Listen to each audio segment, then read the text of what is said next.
Hey y'all, what's up? It's your girl MizzTink. That's M-I-Z-Z, not M-I-S-S. Yes, and we back at it again for another video. We're going to talk about Love and Hip Hop Hollywood Season 2, Episode 8, About a Boy. You already know, shout out to T for the hair.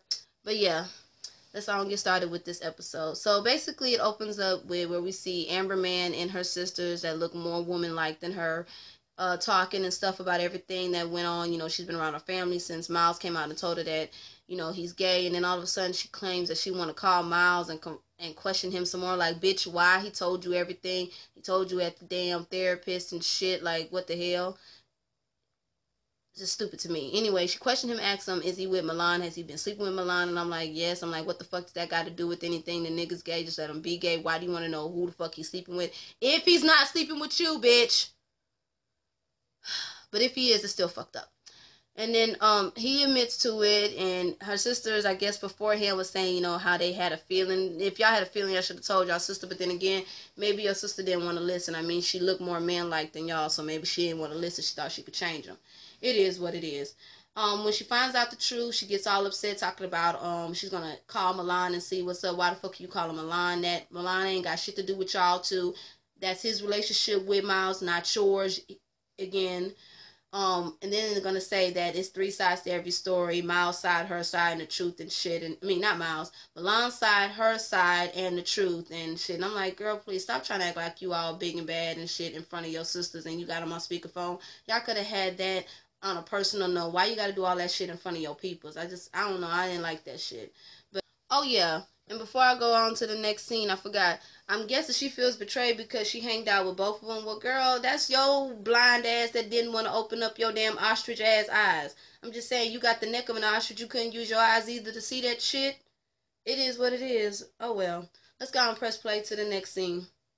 Alright, next we see Hefty Heavy Duty Bag meeting up with Monice. They about to go get their nails done, and she tells Monice the tea and shit. She talk about since she's been in Ray J and Princess business that she voluntarily got herself in. She done lost focus on what's more important, which I'm saying, duh, bitch, you really did, which is herself. So she decides that instead of her going to the gym and getting a $10 membership or however much membership from LA Fitness, instead of using her Mona checks to go to a gym, like she been using her Mona checks to eat, she wanted to get liposuction. I'm like, girl. I mean, I understand I call you hefty, but you bitch, you ain't that big. You could get that weight looking good on you if you just go to the damn gym. I mean, I wish I had some of your damn weight. Don't get it twisted. I might be small, but sometimes I wish I was bigger, but I mean, I can't. That ain't the way the Lord made me, and I just gotta deal with it and be happy with it. If you love it, you love it. If you don't, get the fuck on. The Lord love it, and that's all that fucking matters. It is what it is, because what you don't love, somebody else loves.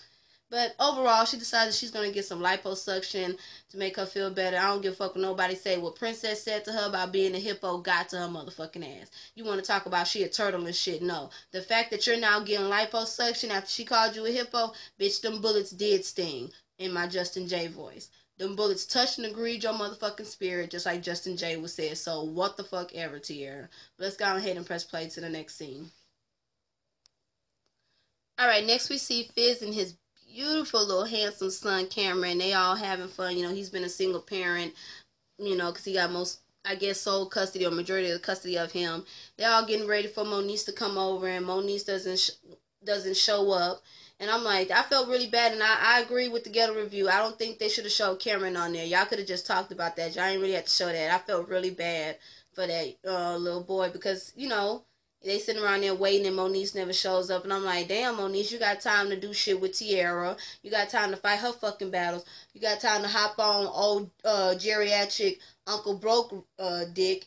And then you got time to go to the studio, but you ain't got no time for Cameron. I'm just saying. And you wonder why your mama asked why the fuck Cameron wasn't first. Or should I say a lot of people ask why the fuck Cameron wasn't first. But anyways, he decides that he's going to, you know, talk to Marla about it and see what he can do. And I'm like, you know, you need to call Monice instead of talking to Marla. That's between you and Monice, not her mom. But it is what it is. Let's go and press play to the next scene. After that, we see Reject Barbie headed to Hazel-E's house.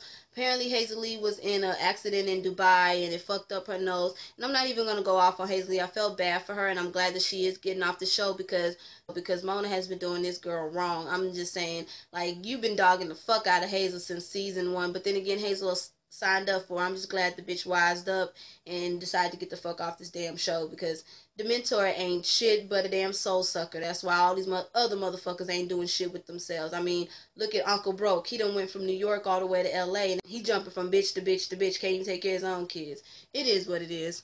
But overall, you know, Hazel-E feels bad because nobody was there for her, had compassion for her, and I don't give a fuck what nobody say. I feel like Reject Barbie and Hefty Bag was fake as fuck being up in that bitch, because Reject Barbie didn't do shit when she had that drink tossed in her face, and Hefty Bag was laughing at her when she told her about the drink. So both of y'all bitches is fake. To me, the only true friend was Milan.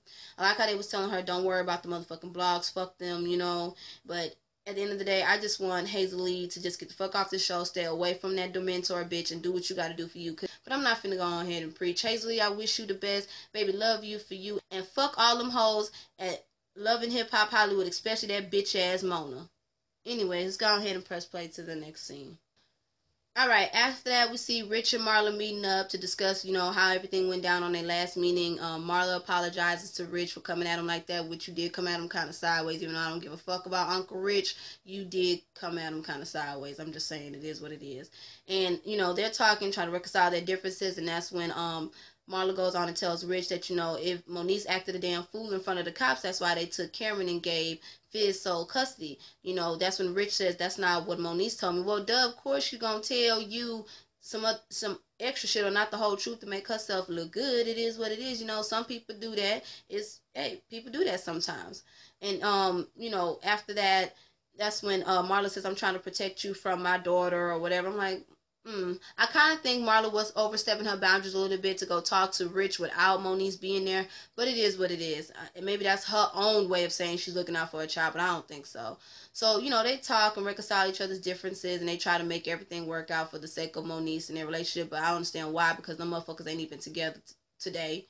And it is what it is, nothing but fucking acting. Let's go ahead and press play to the next scene.